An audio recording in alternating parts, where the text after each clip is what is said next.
યાત્રાધામ વીરપુર જલારામ ખાતે આવેલ બેરજ ખોડિયાર મંદિરે આજે ભવ્ય શિવ પ્રાણ પ્રતિષ્ઠા મહોત્સવનો પ્રારંભ થયો છે। 3 દિવસીય આ ધાર્મિક મહોત્સવના પ્રથમ દિવસે વીરપુર શહેરમાં ભવ્ય નગરયાત્રા અને જળયાત્રા યોજાઈ હતી, જેમાં મોટી સંખ્યામાં ભક્તો ઉમટી પડ્યા હતા।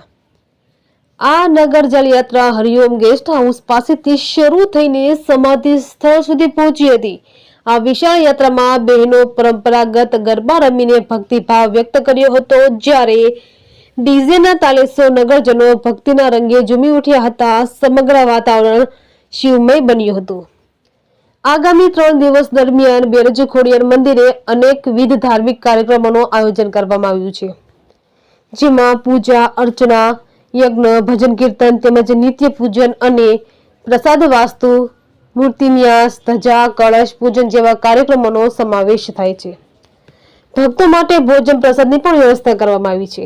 રાત્રિના સમયે નામી અનામી કલાકારો દ્વારા ભવ્ય લોક ડાયરાનું આયોજન કરવામાં આવ્યું છે, જે ભક્તિ અને મનોરંજનનો અનોખો સંગમ રહે છે। આ 3 દિવસીય ભક્તિમય કાર્યક્રમનો લાભ લેવા માટે ગગન ભારતી બાપુ, ધીરુભાઈ ભીમજીયાળી, નીતિનભાઈ ગાજીપરા અને મિતુલ ગાજીપરાએ સર્વ ધર્મપ્રેમી જનતાને ભાવભર્યું નિમંત્રણ પાઠવ્યું છે। આ મહોત્સવ વીરપુર અને આસપાસના વિસ્તારોમાં ધાર્મિક ઉલ્લાસનો માહોલ સર્જશે। રિપોર્ટર ભાગ્યેશ ડોબરિયા, વીરપુર। શું કહેશો આપ વીરપુરમાં આજે આ નગરયાત્રા દરમિયાન કેવો માહોલ જોવા મળી રહ્યો છે? વીરપુર જલારામ બાપાનું અને એમાં ખોડિયાર બેરેજ કે ત્યાં શંકર ભગવાનનું પ્રાણ પ્રતિષ્ઠા બહુ ભવ્ય મંદિર બાંધવામાં આવ્યું છે અને આખા બધા ભક્તોને બહુ જ એમ કે ઉત્સાહ હતો અને આજે નગરયાત્રા નીકળી છે, એમાં ઘણા બધા માણસો જોડાયા છે અને સરસ મજાના રાસ લીધા બધું લીધું છે અને આ દરમિયાન અહીંયા પ્રસાદ પણ લેવામાં આવ્યો છે અને ઘણી બધી સંખ્યામાં મહાપુરુષો બધા સંતો આવ્યા છે બધા અને મુંબઈથી પણ ઘણા બધા મહેમાનો આવ્યા છે।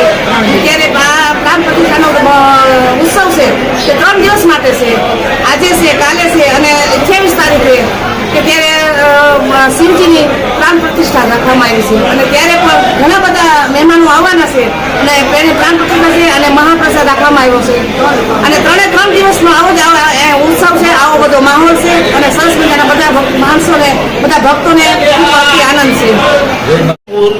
બેરેજ ખોડિયારના મંદિરમાં સાનિધ્યમાં આજે 3 દિવસીય શિવલિંગ પ્રાણ પ્રતિષ્ઠા મહોત્સવનો પ્રારંભ થયો છે, ત્યારે વિશેષ કંઈ ન કહેતા આ 3 દિવસીય 24, 27 અને 28ને દિવસે તમામ ભક્તોએ આ પ્રાણ પ્રતિષ્ઠા મહોત્સવમાં ઉપસ્થિત રહેવું, તમામ ભાવિક ભક્તજનો માટે અહીં મહાપ્રસાદ અને ભોજનની વ્યવસ્થા છે।